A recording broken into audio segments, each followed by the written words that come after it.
So Revanth ప్రభుత్వం ఏది మాట్లాడినా ఏం చేసినా ఏది చెయ్యకపోయినా దాని వెనుక ఒకే ఒక మిషన్ ఉంటుంది. అదే కమిషన్. తను నడిపిస్తున్నది ప్రజాపాలన కాదు, అరాచక పాలన. ప్రజా సమస్యలను గాలికొదిలేసి వ్యక్తిగత ఎజెండాను భుజానికెత్తుకున్న గుంపు మేస్త్రి తమ వాళ్ళ బొక్కసాలు నింపే పనిలో పడ్డాడు. అయితే అభివృద్ధిపై ధ్యాస లేదు, సంక్షేమంపై సోయలేదు. స్కామ్గ్రెస్గా మారిన కాంగ్రెస్ పార్టీలో ఉంటూ అందినంత దండుకుంటున్నాడు. ఇంకోసారి పదవి వస్తుందన్న నమ్మకం లేకపోవడంతో దీపం ఉన్నప్పుడే ఇల్లు చెక్కబెట్టుకుంటున్నాడు. మొన్నటికి మొన్న 5 లక్షల కోట్ల భూ కుంభకోణానికి తెరలేపిన గుంపు మేస్త్రి 50,000 కోట్ల పవర్ స్కామ్కు ఎసరు పెట్టాడు. అంటే 2 ఏళ్లలోనే కుంభకోణాల కుంభమేళాను జరిపిస్తున్నాడు.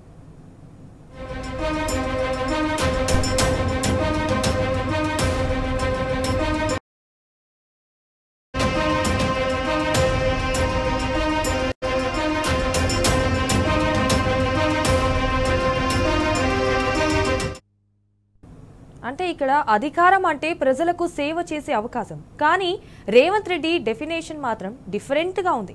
గద్దెనెక్కించిన వారిని గద్దలాగా పొడుచుకు తినడమే లక్ష్యంగా పాలన సాగిస్తున్నాడు. అంటే ఇటు కుంభకోణాల మీద కుంభకోణాలు చేస్తూ కుంభమేళాను తలపిస్తున్నాడు. 5 లక్షల కోట్ల రూపాయల ల్యాండ్ స్కామ్ నుంచి తాజాగా 50,000 కోట్ల పవర్ స్కామ్ వరకు అన్ని స్కాములే. అంతటా కాంగ్రెస్ కట్లపాములే.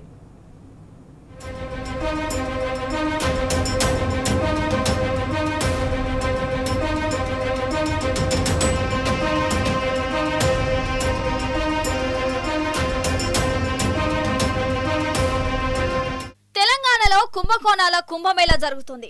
రేవంత్ పాలన స్కాముల సర్కార్గా మారింది. నిన్నటికి నిన్న దేశంలోనే 5 లక్షల కోట్ల రూపాయల అతిపెద్ద భూ స్కామ్ బయటపడితే తాజాగా మరో 50,000 కోట్ల పవర్ స్కామ్ వెలుగు చూసింది.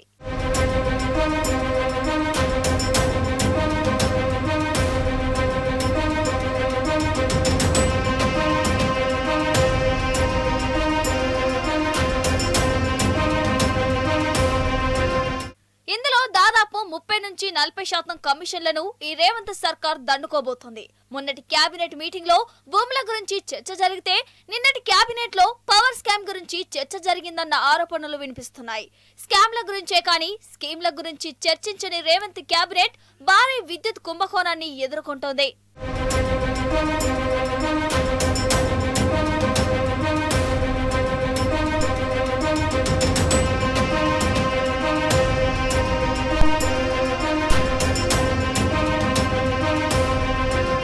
రామగుండం పవర్ ప్లాంట్ లో ₹4.12కే యూనిట్ విద్యుత్ ఇచ్చేందుకు సంసిద్ధత తెలిపిన ఎన్డీపీసీని కాదని ఒక్కో యూనిట్ కు 9 నుంచి 10 రూపాయల ఖర్చయ్యే జెన్కో నుంచి విద్యుత్ తీసుకోవడం వెనుక మతలబుపై ఇప్పుడు అందరిలో అనుమానాలను రేకెత్తిస్తోంది. అంటే తాజాగా కేబినెట్ మీటింగ్ లో మరో కొత్త డిసం ఏర్పాటు చేస్తామనడం ప్రైవేటీకరణ కోసమేనా? ఇది Telangana state electricity regulatory commission report. ఇందులో అప్పుడు మనం ఫేజ్ 1 1600 తీసుకుంటే ఫేజ్ 1 ₹4.88 నుంచి 5.98కి ఒక యూనిట్ చొప్పున మొదటి 1600 అప్పుడు బీఆర్ఎస్ ప్రభుత్వం అగ్రిమెంట్ చేసుకున్నది. సెకండ్ ప్రపోజల్ కూడా ఇందులో ఏం రాసిందంటే ₹4.12 కాడికి 2400 మెగావాట్లు ఎన్టీపీసీ ప్రతిపాదన ఉంది అని స్టేట్ రెగ్యులేటరీ కమిషనే చెప్పింది. అంటే ₹4.12కి యూనిట్ వస్తుంది నీకు. ఒకటి, నీకు 50,000 కోట్ల పెట్టుబడి అవసరం లేదు. 2, రాష్ట్ర ప్రభుత్వం మీద అప్పులు ఉండవు. 10,000 కోట్ల రూపాయలు జెన్కో కానీ రాష్ట్ర ప్రభుత్వం పెట్టుబడి పెట్టాల్సిన అవసరం లేదు. రూపాయి పెట్టుబడి లేకుండా ₹4.12కి ఎన్టీపీసీ కరెంట్ ఇస్తానంగా లేదు నాకు వద్దు, నేను 40,000 కోట్ల అప్పు తెస్తా, 10,000 కోట్ల పెట్టుబడి పెడతా, 9 రూపాయలకు 10 రూపాయలకు యూనిట్ కరెంట్ ఉత్పత్తి చేస్తా అంటే ఎవరి కోసం? నీ కమిషన్ల కోసం కాదా? Is it not clear? అరే ₹4.12కు రూపాయి పెట్టుబడి లేదు, ఖర్చు లేదు, అప్పు లేదు, మిత్తి లేదు, నేను మీకు డెలివరీ చేస్తా కరెంటు అని ఎన్టీపీసీ కేంద్ర ప్రభుత్వం రాష్ట్ర విభజన చట్టంలో భాగంగా మీ తెచ్చి అప్పజెప్తా, నీ చేతికిస్తా అంటే వద్దు వద్దు వద్దు వద్దు, నీ వద్దు, నీ తక్కువ ధర వద్దు, నేను ₹4 వద్దు, నేను 10 రూపాయలు తయారు చేసుకుంటా అంటివి. అరే రూపాయి అప్పు లేదు, నేను అప్పు తెస్తా, మిత్తి కడతా, నా కమిషన్లు వస్తాయని పడుతుంది నువ్వు. అసెంబ్లీ ఎన్నికలకు ముందే కేసీఆర్ హెచ్చరించారు. కాంగ్రెస్ పార్టీకి అధికారం ఇస్తే అరాచకం రాజ్యమేలుతుందని కేసీఆర్ ఆనాడే చెప్పారు. ఆయన ఇవాళ అక్షర సత్యం. మంత్రులు తన్నుకుంటున్నారు. మంత్రుల కుటుంబ సభ్యులే రోడ్ల మీదకొచ్చి వాటాల మీద వచ్చిన తేడాల గురించి చెప్పుకుంటున్నారు. బీఆర్ఎస్ పాలన తెలంగాణను సకల వర్గాల సంక్షేమానికి కేర్ ఆఫ్ అడ్రస్ గా దేశానికి ఆదర్శంగా నిలిపితే ఇప్పుడు అదే తెలంగాణలో బడ స్కామ్లు, సకల దరిద్రాలు, దుర్మార్గాలు, అరాచకాలకు కేంద్రంగా కాంగ్రెస్ పాలకులు మార్చేశారు. రేవంత్ రెడ్డి పాలన అంతా అవినీతితో కంపు కొడుతోంది.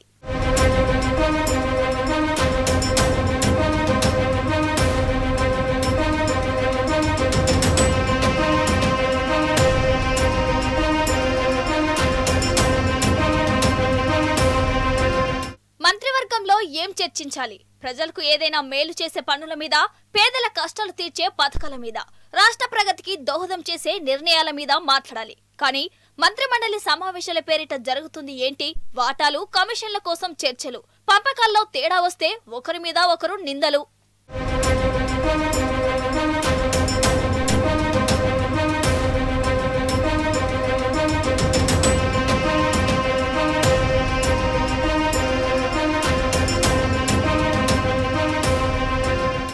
క్యాబినెట్ లో ల్యాండ్ స్కామ్, నిన్నటి క్యాబినెట్ లో పవర్ స్కామ్ ఉన్నట్టు కాంగ్రెస్ నేతలు పరోక్షంగా బయట పెట్టుకున్నారు.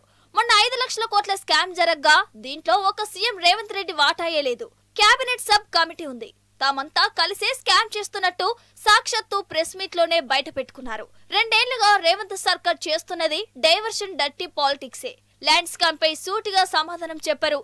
ప్రజల డబ్బులు కాంగ్రెస్ నేతల జేబుల్లోకి వెళ్తుంటే తెలంగాణ చూస్తూ భరిస్తుందా? ఇవాళ రేవంత్ రెడ్డి గారి నిర్ణయం ఏం తెలుసా? ఆయన ప్రభుత్వం నిర్ణయం 9300 ఎకరాల భూమి ఏది హైదరాబాద్లోని 21 పారిశ్రామిక వాడల్లో 9300 ఎకరాల భూమి అంటే ఒక్కొక్క ఎకరం హైదరాబాద్లో ఎక్కడ కూడా 40-50 కోట్లకు ఎక్కడ తక్కువ లేదు. ఎకరం నేను చెప్పేది ఎక్కడ కూడా 1,50,000-2 లక్షల రూపాయలకు తక్కువ లేదు గజం. హైదరాబాద్లో పార్కు కడదామంటే జాగా లేదు. హైదరాబాద్లో ఒక ఛాయ్ డబ్బా పెడదామంటే జాగలేక గరీబోలు ఫుట్పాత్ మీద పెట్టుకుంటే వాటిని వచ్చి హైడ్రా కొట్టేస్తుంది. హైదరాబాద్లో బొందలగడ్డకు జాగలేదు. హైదరాబాద్లో మోరీ కడదామంటే జాగలేదు. రోడ్డు విస్తరిద్దామంటే జాగలేదు. కానీ 9300 ఎకరాలు ఆయన అత్త సొమ్ము అన్నట్టు, ఆయన అబ్బసొత్తు అన్నట్టు ఇలా రేవంత్ రెడ్డి ఈ 500-600 మంది బడాబాబులకు రాసిచ్చేస్తున్నాడు. రాసిస్తే ఉత్తనే రాసిస్తాడు రేవంత్ రెడ్డి. నీకు తెలియదా? నాకు తెలియదా? ఇవాళ 10% కాదు, ఎక్కువనే ఉన్నది. 50% ట్యాక్స్ ఉన్నది. ఆర్ఆర్ ట్యాక్స్ 50% వెనుకకు నూక్కుండే. ఇది కథ. అంటే 9300 ఎకరాలు, ఒక్కొక్క ఎకరం 50 కోట్లు. ఎంత? 4.5 లక్షల కోట్లు, 5 లక్షల కోట్ల ఆస్తి. ఎవరి సొమ్ము ఇది? ప్రజల సొమ్ము. ఒక గది ఇవాళ మన పంచాయతీ. ఇంత దోపిడీ జరుగుతుంటే కూడా మనం చర్చ పెట్టకపోతే, ఇంత దోపిడీ జరుగుతుంటే కూడా మనం మాట్లాడకపోతే చరిత్ర మనల్ని క్షమించదు. థర్మల్ పవర్ ప్రాజెక్టులను కట్టింది గతంలో బీఆర్ఎస్ ప్రభుత్వమే. 1 మెగావాట్ కాస్ట్ యాదాద్రికి 8.63 కోట్లు, భద్రాద్రికి 9.74 కోట్లు మాత్రమే ఖర్చు చేసింది. ఎన్టీపీసీ కూడా 1 మెగావాట్ కు 12.23 కోట్లు వెచ్చించింది. కానీ రేవంత్ సర్కార్ నిర్మించబోయే Ramagundam power plant cost per megawatt 14 కోట్లని అంచనా వేశారు. ఇది ఇంతటితో ఆగకుండా కాస్ట్ మరింత పెరుగుతోంది. ఎఫ్జీడీ అంటే ఫ్యూయల్ గ్యాస్ డీసల్ఫరైజేషన్ నిబంధన ప్రకారం ఆ ప్రాంత ప్రజలకు పర్యావరణ ఇబ్బందులు రావద్దని 1 మెగావాట్ కు 1.2 కోట్లు వెచ్చించి పొల్యూషన్ కంట్రోల్ మెకానిజం ను యాదాద్రి థర్మల్ పవర్ ప్లాంట్ వద్ద ఏర్పాటు చేసింది బీఆర్ఎస్ సర్కార్. తెలంగాణలో ఏర్పడిన కాంగ్రెస్ ప్రభుత్వం ప్రతి పాలసీ వెనకాల ఒక స్కామ్. హైడ్రా అంటే ఒక స్కాము, మూసి రెజ్యునేషన్ అంటే ఒక స్కాము, పారిశ్రామిక వాడల ఏర్పాటు అంటే ఒక స్కాము. చివరికి ఇవాళ భారతదేశ చరిత్రలోనే కాదు, ప్రపంచ చరిత్రలోనే అతి భారీ స్కామ్కు ఒక పాలసీ తీసుకొచ్చింది తెలంగాణ ప్రభుత్వం. 5 లక్షల కోట్ల రూపాయల విలువైన స్కామ్ ఇవాళ తెలంగాణ ప్రభుత్వం తెరలేపింది. హిల్ట్ పాలసీ పేరు మీద బాలనగర్ ప్రాంతంలో ఇవాళ గజం 1,50,000 రూపాయలు తక్కువ ఉంటుంది. కానీ ఇవాళ అక్కడ రేవంత్ రెడ్డి అక్కడ ఉన్న ఒక పారిశ్రామికవేత్తకి దానికి కేవలం మార్కెట్ రేటు రిజిస్ట్రేషన్ వాల్యూ 10,000 ఉంది. అందులో మీరు 30% కడితే చాలు ప్రభుత్వానికి, అంటే 3,000 కడితే చాలు, అది మీకు ఇచ్చేస్తా అని చెప్పి ఈ పాలసీ, ఈ హిల్ట్ పాలసీ లక్ష్యం. హిల్ట్ పాలసీ అంటే ఏంటంటే బాలనగర్లో ఉన్న భూమి వీళ్ళ పాలసీ ప్రకారం రిజిస్ట్రేషన్ వాల్యూ వాళ్ళు అక్కడ ఎంత ఉందో తీసుకొని ఆ రిజిస్ట్రేషన్ వాల్యూకు దాంట్లో 30% మీరు మాకు కట్టండి, అది మీకు సొంతం ఇచ్చేస్తా. ఇక ఆ తర్వాత మీరు అక్కడ మాల్స్ కట్టుకోండి, షాపింగ్ మాల్స్ కట్టుకోండి, లేదా అపార్ట్మెంట్స్ కట్టుకోండి, అమ్ముకోండి, మాకు దాని వెనకాల మిగతాది మాకు ఇవ్వండి. ప్రభుత్వానికి కట్టేది 3 కోట్లు అయితే ఎకరానికి, వీళ్ళ అనుయాయులకు, వీళ్ళ అన్నదమ్ములకు, వీళ్ళ బంధుమిత్రులకు ఇచ్చేది 30 కోట్లు, ప్రభుత్వానికి ఇచ్చేది 3 కోట్లు, వీళ్ళకి ఇచ్చేది 30 కోట్లు. వాస్తవానికి అక్కడ ప్రజలకు రావాల్సింది, ప్రభుత్వానికి రావాల్సింది ఎకరానికి దాదాపు 50, 70, 100 కోట్లు. ప్రభుత్వానికి 3 కోట్లు, వీళ్ళకి 30 కోట్లు, ఇంకో 30 కోట్లు వాడికి. ఇది ఈ స్కామ్. అసలు ఏంటిది ల్యాండ్ స్కామ్ అని అంటే ఎకరానికి 100 కోట్లు రావాల్సింది ప్రభుత్వానికి, ప్రజల కొరకు రావాల్సింది, దానికి కేవలం 3 కోట్లు, 4 కోట్లు, 5 కోట్లు ప్రభుత్వానికి గట్టించి దానికి 10 రేట్లు వీళ్ళు ఇంటోళ్ళు తీసుకొని ఇంకొక 10 రేట్లు వాడు లాభ పెట్టేట్టు. కానీ రామగుండం దగ్గర రేవంత్ సర్కార్ ప్రతిపాదించిన ప్రాజెక్టుకు మెగావాట్కు 14 కోట్లు. ఇది కూడా ఇనిషియల్ కాస్ట్. రామగుండం దగ్గర లేదు, అయినా 14 కోట్లు పెట్టారంటే కాస్ట్ డబుల్. యాదాద్రి పవర్ ప్లాంట్లు బీఆర్ఎస్ ప్రభుత్వం 7.5 కోట్లతో నిర్మిస్తే కాంగ్రెస్ పాలకులు రామగుండాన్ని 14 కోట్లు చేశారు. అది పూర్తయ్యే వరకు 16 కోట్లు అవుతుంది. అంటే ఒక్కో మెగావాట్కు 7 కోట్లు అధికంగా పెట్టినట్టు లెక్క. 800 మెగావాట్లంటే ప్రతి మెగావాట్కు 7 కోట్లు, అంటే మొత్తం 5,600 కోట్లు. రామగుండంలో 5,600 కోట్లు, పాల్వంచలో 5,600 కోట్లు, మక్తల్లో 5,600 కోట్లు. ఇలా మొత్తం 15 నుంచి 20,000 కోట్లు ధరలు పెంచి కాంగ్రెస్ గద్ద. మన యాదాద్రి థర్మల్ పవర్ ప్లాంట్లో ఆ ప్రాంత ప్రజలకు వాతావరణ ఇబ్బందులు రావద్దని 1 మెగావాటుకు 1,20,00,000 రూపాయలు ఖర్చు పెట్టి పొల్యూషన్ ఎన్విరాన్మెంట్ కంట్రోల్ మెకానిజంను మనం యాదాద్రి థర్మల్ పవర్ ప్లాంట్లో పెట్టాము. అంటే ₹8.63 యాదాద్రి 1 మెగావాట్ ఉత్పత్తి అయితే అందులో ఎఫ్జీడీ మీద పెట్టిన ఖర్చు 1,20,00,000. అది తీసేస్తే నిజంగా ఎంతకైనట్టు మనకు 7,40,00,000కే అయినట్టు. ఇవాళ మీరు రూపొందించిన రామగుండం థర్మల్ పవర్ ప్లాంటు ఎఫ్జీడీ లేదు, అందులో ఎన్విరాన్మెంట్ కంట్రోల్ సిస్టమ్ని తీసేసినారు కాస్ట్ ఎక్కువైతుందని. అది తీసేసి కూడా 14 కోట్లు పెట్టిండ్రు, అంటే డబుల్ ద కాస్ట్. యాదాద్రి 7.5 అయితే మీరు 14 ప్రతిపాదించిండ్రు, పూర్తయ్యే వరకు 16 అవుతుంది. డబుల్ ద కాస్ట్ అవుతుంది. మీరు అర్థం చేసుకో. ఈచ్ మెగావాట్కు 7 కోట్లు ఎక్కువ పెట్టిండ్రు. ఈచ్ మెగావాట్కి 7 కోట్లు అంటే 800 ఇంటూ 7 కోట్లు అంటే 5,600 కోట్ల స్కామ్. అంటే రామగుండంలో 5,600, పాల్వంచలో 5,600 కొడతారు, ఈ మక్తల్లో 5,600. అంటే మొత్తం ఈ 50,000 కోట్ల స్కామ్లో 15-20,000 కోట్లు ఇవాళ మీరు ధరలు పెంచి బడా స్కామ్కు పాల్పడతా ఉన్నారు. ప్రతిపక్షంలో ఉన్నప్పుడు థర్మల్ పవర్ ప్లాంట్ దండగాని వద్దే వద్దని చెప్పినా నేడు వాటినే ముద్దంటున్నారు. కేటీఆర్ అన్నట్టు రేవంత్ రెడ్డిలో 2 మనుషులు ఉంటారు. ఒకటి రాము, ఒకటి రెమో. ఆయనే ఓసారి తప్పు అంటాడు, ఆయనే అదే రైటు అంటాడు. అపరిచితుడి లెక్క బిహేవ్ చేస్తుంటాడు. చంద్రముఖి లెక్క మారిపోతున్నాడు. యాదాద్రి థర్మల్ పవర్ ప్రాజెక్టులు బీఆర్ఎస్ కడుతుంటే అవి దండుగా కట్టనే కట్టవద్దని నాడు ఇదే రేవంత్ అనలేదా? పవర్ ప్లాంట్ ఏర్పాటు పేరిట అందిన కాడికి దండుకునేందుకు మాస్టర్ ప్లాన్ వేసినట్టే కదా. కమిషన్ల కక్కుర్తికి నిలువెత్తు నిదర్శనం కాదా? ఇది రాష్ట్ర ప్రయోజనాల కోసం కాదు, కాంగ్రెస్ గద్దల సొంత ప్రయోజనాల కోసమే. కమిషన్ల కోసం కాంగ్రెస్ కడుతున్న ప్లాంట్లు.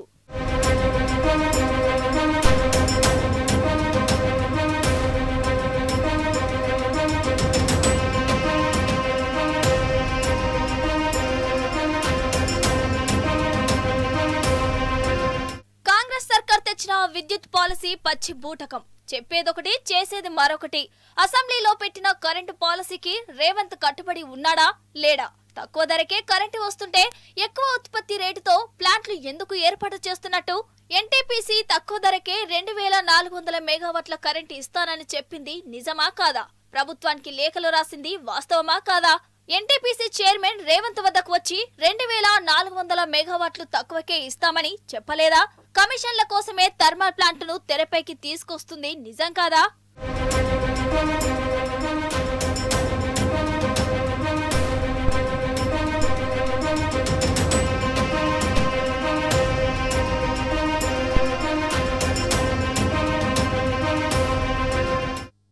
ఏ ప్రభుత్వం ఉన్నా పరిశ్రమలకైతే భూములు ఇస్తుంది, మళ్ళీ పరిశ్రమకు ప్రోత్సాహకం కూడా ఇస్తుంది. ఎందుకు ఇస్తాం? ఉద్యోగాలకు, వాటితో పాటు రాష్ట్రానికి కూడా ఆదాయం వస్తుంది, ప్రజలకు కూడా సంపద పెరుగుతుందని ఇస్తాం. ఇప్పుడు ఏమైంది అంటే గత 50-60 ఏళ్లలో నగరం చుట్టూ ఒక 21 పారిశ్రామిక వాడలు వచ్చినాయి. ఇట్లనే ప్రభుత్వాలు ఏం చేసినాయి? ఒక్కొక్క ప్రభుత్వం, తెలుగుదేశం కావచ్చు, కాంగ్రెస్ కావచ్చు, టీఆర్ఎస్ కావచ్చు, పారిశ్రామిక వాడలు ఏర్పాటు చేస్తాం. ఎందుకంటే అందరికి గవర్నమెంట్ ఉద్యోగాలు ఇవ్వలేము కదా. అందుకే పరిశ్రమలు పెడితే మన పిల్లలకు కొలువులు వస్తాయని పరిశ్రమలు పెడితే వాడలు ఏర్పాటు చేస్తాం.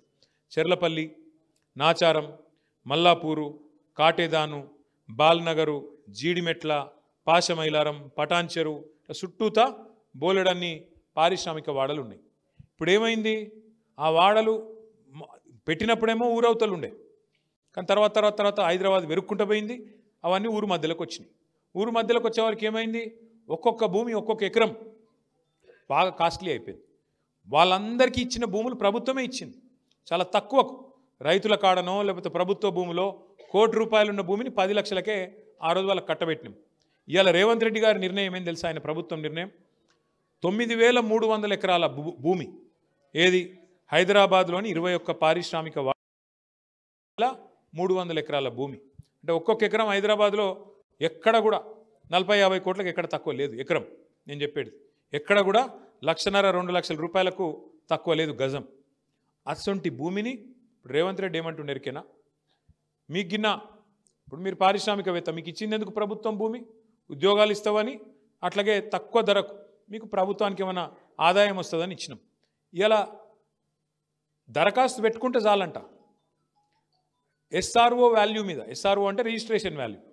ముందే రిజిస్ట్రేషన్ వాల్యూ తక్కువ ఉంటుంది మార్కెట్ మీద చూస్తే. ఇప్పుడు మీ కల్వకుర్తి ఉంది, కల్వకుర్తిలో ఎకరం నిజానికి మార్కెట్లో ₹1,00,00,000 ఉండొచ్చు, రిజిస్ట్రేషన్ 5 లక్షలు 10 లక్షలు ఉంటుంది, అంతేనా? అంతే ఉంటుంది. రేవంత్ రెడ్డి ఏమంటున్నారికేనా, ₹1,00,00,000 ఉన్న భూమి కేవలం రిజిస్ట్రేషన్ ధర మీద 30% కడితే చాలంట. అర్థమైందా? రిజిస్ట్రేషన్ 5 లక్షలు అనుకో, మార్కెట్లో ₹1,00,00,000.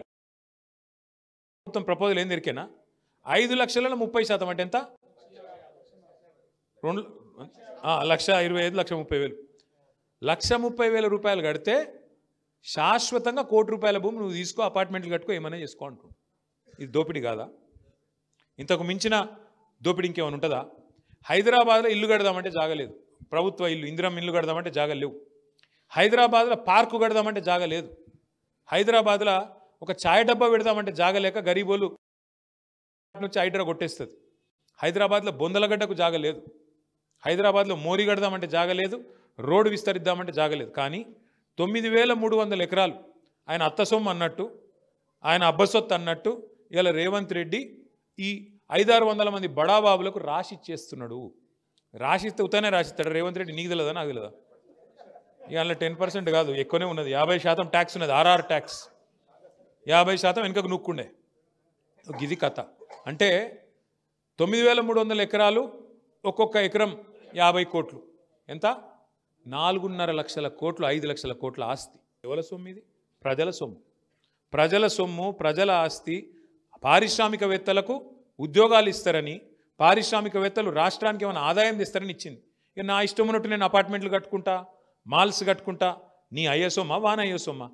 అందుకే మనమేం డిమాండ్ చేస్తున్నాం, వాపస్ తీసుకో భూములు, కాదంటే బహిరంగ మార్కెట్లో వేలం పెట్టు. మీరు చూస్తున్నారు కదా పేపర్లో, ఏం రాస్తున్నారు పేపర్లో, రాయదుర్గంలో ప్రభుత్వ భూమిని వేలం పెడితే ఒక ఎకరం 177 కోట్లు. మరి 177 కోట్లకి ఇక్కడ ఎట్లుంటుంది? 2 కిలోమీటర్ల అవతల ఎకరం 3 కోట్లు ఎట్లుంటుంది? ఇది దోపిడీ కాదా? మరి ఆలోచించద్దాం మనం. సరే, రేవంత్ రెడ్డి ఇవాళ ఉంటాడు, రేపు బిక్తాడు. ఆ పైసలు, మరి ఆ ప్రభుత్వ పైసలు, ప్రజల పైసలు ఎడపోవాలి? ఒక గది ఇవాళ మన పంచాయతీ. ఇంత దోపిడీ జరుగుతుంటే కూడా మనం చర్చ పెట్టకపోతే, ఇంత దోపిడీ జరుగుతుంటే కూడా మనం మాట్లాడకపోతే చరిత్ర మనల్ని క్షమించదు. మీరు ఆలోచన చేయండి, కూకట్పల్లిలో 8,000 రూపాయల గజం దొరుకుతుందా? 8,000 రూపాయల గజం ఎవడని ఇస్తా అంటే ఇక్కడ ఉన్న వాళ్ళందరూ లైన్ పోయి కట్టుకొని కొనుక్కుంటారు కాదా? కడతాలనే లక్ష్యం ఉందట. మరి కూకట్పల్లిలో 8,000 రూపాయల గజం అమ్ముతుండే ఇలా రేవంత్ రెడ్డి. ఎవరికి? మనకు అమ్ముతలేడు, ప్రజలకు అమ్ముతలేడు. బడా పారిశ్రామికవేత్తలు, ఆయన అన్నదమ్ములు, కొండలరెడ్డి, తిరుపతి రెడ్డి, కృష్ణారెడ్డి, ఇంకెవరున్నారు వాళ్ళ అన్నదమ్ములు, వాళ్ళందరూ కలిసి గుంపై ఇవాళ వెనకకెళ్ళి రాయించుకొని వేరే వాళ్ళ పేర్ల మీద అగ్రిమెంట్లు పెట్టి దొంగతనం చేసి మొత్తం 9,300 ఎకరాలు దొబ్బేసే ప్రయత్నంలో ఉన్నాడు. చేస్తలేడు, రియల్ ఎస్టేట్ బ్రోకర్ పనే చేస్తాడు.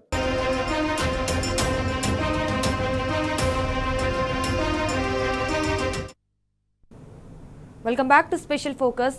ఇసు లాభాల్లో ఉన్న డిస్కంలను ప్రైవేటు పరం చేసేందుకే కొత్త డిస్కంల ఏర్పాటు ప్రతిపాదనలను ప్రభుత్వం తెరపైకి తెచ్చింది. ఇప్పటి వరకు ప్రాంతాల వారీగా డిస్కంలు ఉంటే ఇప్పుడు పథకాల కోసం డిస్కంలను నెలకొల్పాలని నిర్ణయించడం విడ్డూరం. అసలు ఆదాయమే రాని డిస్కంల నిర్వహణ ఎలా సాధ్యమవుతుంది? అప్పులు ఎలా పుడతాయి? డిస్కంలో పనిచేసే ఉద్యోగులకు వేతనాలు ఎలా ఇస్తారు? అంటే మోడీ డైరెక్షన్లో యాక్ట్ చేస్తున్న సీఎం రేవంత్ ఎవరిని ఉద్ధరించేందుకు కొత్త డిస్కం తీసుకొస్తున్నారు?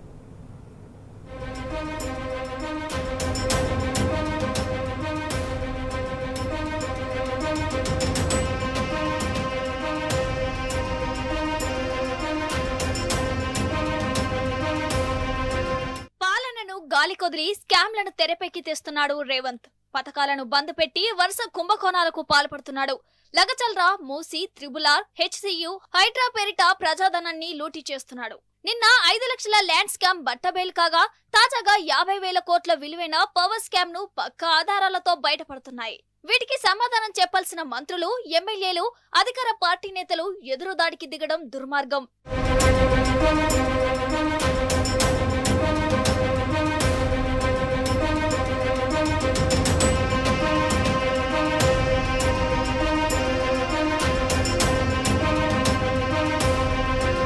అధికారంలోకి వచ్చిన కొత్తలో మార్కెట్లో 5 రూపాయలకే యూనిట్ విద్యుత్ లభిస్తుందని రేవంత్ రెడ్డి చెప్పాడు. ఇప్పుడు యూనిట్ విద్యుత్ కోసం 10 రూపాయలకు పైగా వెచ్చిస్తున్నాడు. ఇదంతా కమిషన్ కోసం కాదా? ఎన్టీపీసీతో ఒప్పందం చేసుకోకపోవడం తెలంగాణకు తీరని అన్యాయమని, చారిత్రక ద్రోహమని నాడు విమర్శించిన రేవంత్ ఇప్పుడు భారీ వ్యయంతో కొత్త థర్మల్ కేంద్రాల ఏర్పాటుకు ఎలా సిద్ధమయ్యాడు? నాడు ఇదే విషయం 29 జూలై 2024న అసెంబ్లీలో సీఎం రేవంత్ ప్రకటన చేసింది నిజం కాదా?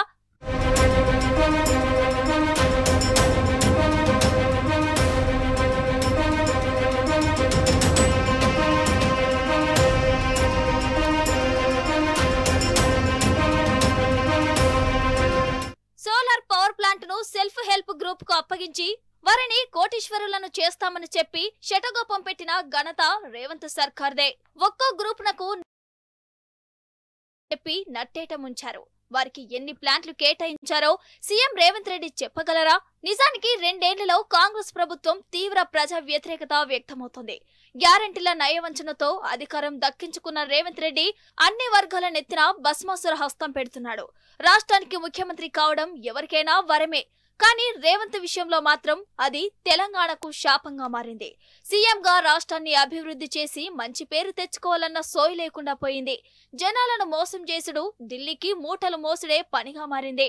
ఇదే రేవంత్ టీడీపీలో ఉన్నప్పుడు ఇదే కాంగ్రెస్ పార్టీ గురించి అన్న మాటలు మర్చిపోయి ఉండొచ్చు, కానీ ప్రజలు మర్చిపోలేరు. ఆ మాటలేంటో ఓసారి గుర్తు చేయమంటావా గుంపు మేస్త్రి? ఎప్పుడెప్పుడైతే కాంగ్రెస్ పార్టీ అధికారంలో ఉంటుందో అది రాష్ట్రాలలో గాని కేంద్రాలలో గాని, ఇంతకుముందు 100 కోట్ల కుంభకోణాలు ఉండేది, ఇప్పుడు 1000 దాటిపోయి లక్షల కోట్ల కుంభకోణానికి వచ్చింది. కాంగ్రెస్ పార్టీ సాధించిన ఘనత దేశ స్థాయిలో రాష్ట్రాల్లో రాజస్థాన్ తీసుకోండి, ఎన్ని కుంభకోణాలు జరిగినో, ఎక్కడ అధికారం ఉంటే ఆంధ్రప్రదేశ్ తీసుకోండి, లేకపోతే ఎక్కడైనా కాంగ్రెస్ పార్టీ అధికారంలోకి వచ్చిందంటే మీరు మహారాష్ట్ర తీసుకోండి, ఆదర్శ కుంభకోణం కానీ, ఇక్కడ రాజశేఖర రెడ్డి గారిని తీసుకోండి, రాజస్థాన్లో అక్కడున్న పరిస్థితులను తీసుకోండి, ఢిల్లీలో శీలా దీక్షిత్ తీసుకోండి, యాజ్ ఇట్ ఈజ్ గా Sonia Gandhi, Robert Vadra 2G scam, లేకపోతే కామన్వెల్త్ కుంభకోణంలు గానీ, లేకపోతే ఆదర్శ స్కామ్ గానీ, లేకపోతే బొగ్గు కుంభకోణం గానీ, అంటే ఏ కుంభకోణం తీసినా తరచి చూస్తే అందులో కాంగ్రెస్ పార్టీ నిష్ణాత, అంటే 130 సంవత్సరాల అనుభవాన్ని మొత్తం రంగరించి అవినీతి ఏ రకంగా ప్రజల సొమ్మును, ప్రభుత్వ సొమ్మును ఏ రకంగా వేల లక్షల కోట్ల కొల్లగొట్టొచ్చో కాంగ్రెస్ పార్టీ నుంచి నేర్చుకోవాల్సింది ఇంకెవరైనా. 23 నెలల కిందట ముఖ్యమంత్రిగా రేవంత్ రెడ్డి ప్రమాణ స్వీకారం చేసిన మరుక్షణం నుంచే తెలంగాణ ప్రజలను మోసం చేయడం మొదలుపెట్టాడు. ఏదో చేస్తామని, ఎన్నో చేస్తామని అధికారంలోకి వచ్చి ఇప్పుడు ప్రజలకు శూన్యహస్తం చూపిస్తున్నాడు. అందుకే బాధ్యత కలిగిన ప్రతిపక్షంగా కాకుండా రాష్ట్ర అంకితమై పనిచేసినా తాము చూస్తూ ఊరుకోలేమని బీఆర్ఎస్ చెబుతోంది. రాజకీయాలు, కుట్రలు, ప్రచారాలు తప్ప ప్రజలకు కించిత్ మేలు చేయని సర్కార్ మీద యుద్ధబేరి మోగిస్తామంటోంది.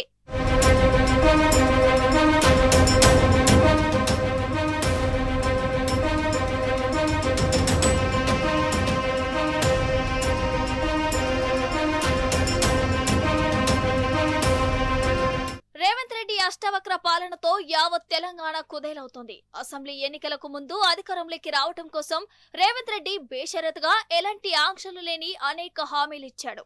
అధికారంలోకి వచ్చిన తర్వాత మొండి చేయి చూపిస్తున్నాడు. మెల్లమెల్లగా గ్యారంటీల ప్రస్తావన ఎత్తడమే మానేశాడు. దాని స్థానంలో చవకబారు మాటలు, విమర్శలు చేసి ప్రజలతో డైవర్షన్ గేమ్ ఆడుతున్నాడు. అమలు చేసిన 1-2టికి కూడా ఆంక్షలు, షరతులు, నిబంధనలు విధిస్తూ లబ్ధిదారుల సంఖ్యను కుదిస్తున్నాడు. మొదలై పెట్టని గ్యారంటీలను కూడా అన్ని అమలైపోతున్నాయంటూ మంత్రులు చేస్తున్న ప్రకటనలు వింటూ తెలంగాణ ప్రజలు ముక్కున వేలేసుకుంటున్నారు. వాటిని అమలు చేసే ఉద్దేశం లేకపోగా దబాయిస్తున్నారంటూ మండిపడుతున్నారు.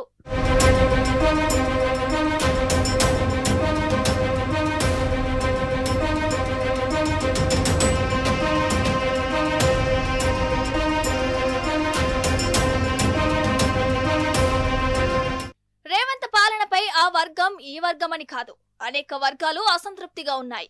పార్టీలో, ప్రభుత్వంలో ఆర్గనైజ్డ్ నాయకత్వం లేదు. ఇంకా ఇలాగే చూస్తూ కూర్చుంటే ఏకంగా రాష్ట్రం కుప్పకూలే ప్రమాదం ఉంది. దీన్ని అడ్డుకునేందుకే బీఆర్ఎస్ తెలంగాణకు రక్షణ కవచంగా మారింది. నమ్మించి నట్టేట ముంచిన కాంగ్రెస్ పై ఒత్తిడి తెచ్చేందుకు తెలంగాణ కూడా బీఆర్ఎస్ వైపు ఆశగా చూస్తుంది. ప్రజలకిచ్చిన హామీలను అమలు చేయించే బృహత్తర బాధ్యతను గులాబీ దళం నెత్తికి ఎత్తుకుంటుంది.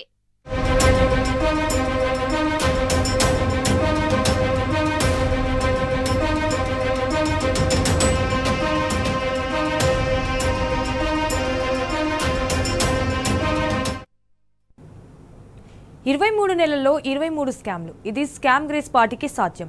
అందున రేవంత్ లాంటి ఓటుకు నోటు దొంగ ఉన్న పార్టీలో ఇంతకంటే ఇంకేం జరుగుతాయి? సూటు కేసులు మోసుడు, నోట్లు పంచుడే పనిగా పెట్టుకున్న రేవంత్ ఇంతకంటే ఘనమైన పాలన ఇంకేం చేస్తాడు? సో ఎంతసేపు బీఆర్ఎస్, కేసీఆర్, ఆయన కుటుంబంపై కుట్రల దాడిపైనే రేవంత్ ధ్యాస. అందుకే సింహాసనంలో కూర్చున్నా కూడా రేవంత్ను ఎవడు కనీసం గౌరవించలేని దుస్థితికి దిగజారాడు. సో బ్యాడ్ అడ్మినిస్ట్రేటర్ అనే పదానికి నిర్వచనం అయ్యాడు మన బ్యాక్మెన్ రేవంత్.